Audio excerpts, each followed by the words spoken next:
सामान्य अध्ययन। एमसीक्यूज। हिंदी। पाठ 101। पहला प्रश्न। एक आर्थिक क्रियाकलापों के संदर्भ में 19 राष्ट्रमंडल खेलों को देखने के लिए विदेशी नागरिकों का भारत में आगमन। अ. निर्यात था। बी. आयात था। सी. उत्पादन था। डी. उपभोग था। इस प्रश्न का उत्तर है अ। अगला प्रश्न। 2 सूक्ष्म जैविक ईंधन कोशिकाएं माइक्रोबियल फ्यूल सेल ऊर्जा का धारणीय सस्टेनेबल स्रोत समझी जाती हैं। क्यों है?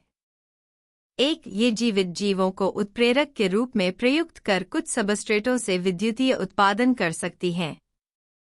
2. ये विविध प्रकार के अजैव पदार्थ सबस्ट्रेट के रूप में प्रयुक्त करती हैं।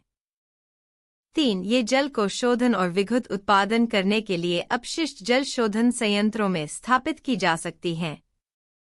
उपर्युक्त में से कौन से कथन सही हैं? अ. केवल 1। बी. केवल 2 और 3। सी. केवल 1 और 3। डी. 1, 2 और 3। इस प्रश्न का उत्तर है डी। अगला प्रश्न। 3. निम्नलिखित में से कौन सा कथन वित्तीय उत्प्रेरक की समुचित व्याख्या करता है? अ. यह सरकार द्वारा उत्पादन क्षेत्र में किया गया वृहद निवेश है जिसका लक्ष्य माल की आपूर्ति कर तीव्र आर्थिक विकास के कारण बढ़ी हुई मांग को पूरा करना है। बी. यह सरकार की गहन निश्चयात्मक कार्यवाही है जिसका लक्ष्य देश में आर्थिक गतिविधियों को बढ़ावा देना है। सी. यह सरकार द्वारा वित्तीय संस्थानों पर की गई गहन कार्यवाही है जिसका लक्ष्य कृषि तथा संबद्ध क्षेत्रों को ऋण वितरित कराना है जिससे बृहत्तर खाद्य उत्पादन को प्रोत्साहन मिल सके और खाद्यस्फीति पर अंकुश लग सके। डी. यह सरकार की चरम निश्चयात्मक कार्यवाही है जिसका लक्ष्य वित्तीय समावेशन नीति का अनुसरण करना है। इस प्रश्न का उत्तर है बी। अगला प्रश्न। 4. अंटार्कटिक क्षेत्र में ओजोन छिद्र का बनना चिंता का विषय है। इस छिद्र के बनने का संभावित कारण क्या है? अ. विशिष्ट क्षोभमंडलीय विक्षोभ की उपस्थिति तथा क्लोरोफ्लोरोकार्बनों का अत्वही। बी. विशिष्ट ध्रुवीय वाताग्र तथा समताप मंडलीय बादलों की उपस्थिति तथा क्लोरोफ्लोरोकार्बनों का अंतर्वही। सी. ध्रुवीय वाताग्र तथा समताप मंडलीय बादलों की अनुपस्थिति तथा मीथेन और क्लोरोफ्लोरोकार्बनों का अंतर्वही। डी. वैश्विक तापन से ध्रुवीय प्रदेश में हुई तापमान वृद्धि। इस प्रश्न का उत्तर है बी। अगला प्रश्न।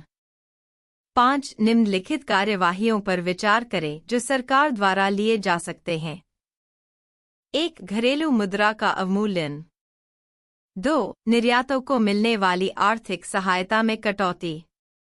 3. उन उपयुक्त नीतियों को लागू करना जिससे देश में अधिक एफडीआई आए तथा एफआईआई से अधिक निधि आए। उपर्युक्त में से कौन सी क्रियाएं चालू खाते के घाटे में सहायक साबित हो सकती हैं? अ. 1 और 2। बी. 2 और 3। सी. केवल 3। डी. 1 और 3।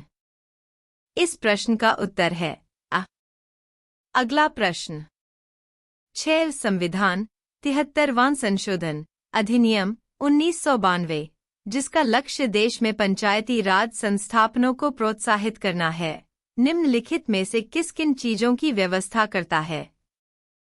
1. जिला योजना समितियों का गठन करने की। 2. राज्य निर्वाचन आयोगों द्वारा सभी पंचायतों का चुनाव करने की। 3. राज्य वित्त आयोगों की स्थापना करने की। निम्नलिखित कूटों के आधार पर सही उत्तर चुनिए। अ. केवल 1। बी. केवल 1 और 2। सी. केवल 2 और 3। डी. 1, 2 और 3। इस प्रश्न का उत्तर है सी। अगला प्रश्न। 7 दो महत्वपूर्ण नदियां जिनमें से एक का स्रोत झारखंड में है तथा दूसरी जिसका स्रोत उड़ीसा में है समुद्र में प्रवाह करने से पूर्व एक ऐसे स्थान पर संगम करती हैं जो बंगाल की खाड़ी से कुछ ही दूर हैं। यह वन्य जीवन तथा जैव विविधता का प्रमुख स्थल है और सुरक्षित क्षेत्र है। निम्नलिखित में वह स्थल कौन सा है? अ. भितरकनिका, बी. चांदीपुर नसी, सी. गोपालपुर नसी, डी. सिमलीपाल। इस प्रश्न का उत्तर है अ। अगला प्रश्न 8 स्फीति दर में होने वाली तीव्र वृद्धि का आरोप कभी कभी आधार प्रभाव ईएमएमबज पर लगाया जाता है। यह आधार प्रभाव क्या है? अ. यह फसलों के खराब होने से आपूर्ति में उत्पन्न उग्र अभाव का प्रभाव है। बी. यह तीव्र आर्थिक विकास के कारण तेजी से बढ़ रही मांग का प्रभाव है। सी. यह विगत वर्ष की कीमतों का स्फीति दर की गणना पर आया प्रभाव है। डी. इस संदर्भ में उपर्युक्त अ, बी तथा सी कथनों में से कोई भी सही नहीं है। इस प्रश्न का उत्तर है सी। अगला प्रश्न 9 भारत की गिनती जनांकिकीय लाभांश डेसिग्राफिक डिविडेंड वाले देश के रूप में की जाती है। ऐसा इसलिए है क्योंकि अ. यहाँ 15 वर्ष से कम आयु वर्ग की जनसंख्या अधिक है। बी. यहाँ 15 से 64 वर्ष आयु वर्ग की जनसंख्या अधिक है। सी. यहाँ 65 वर्ष से अधिक आयु वर्ग की जनसंख्या अधिक है। डी. यहाँ की कुल जनसंख्या अधिक है। इस प्रश्न का उत्तर है बी। अगला प्रश्न 10 कार्बन क्रेडिट के संबंध में निम्नलिखित में से कौन सा कथन सही नहीं है? अ.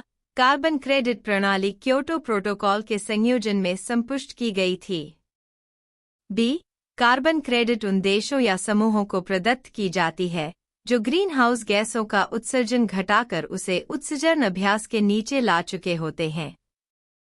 सी. कार्बन क्रेडिट का लक्ष्य कार्बन डाइऑक्साइड उत्सर्जन में हो रही वृद्धि अंकुश लगाना है। डी. कार्बन क्रेडिट का क्रय विक्रय संयुक्त राष्ट्र पर्यावरण कार्यक्रम के द्वारा स्वयं समय पर नियत। इस प्रश्न का उत्तर है डी।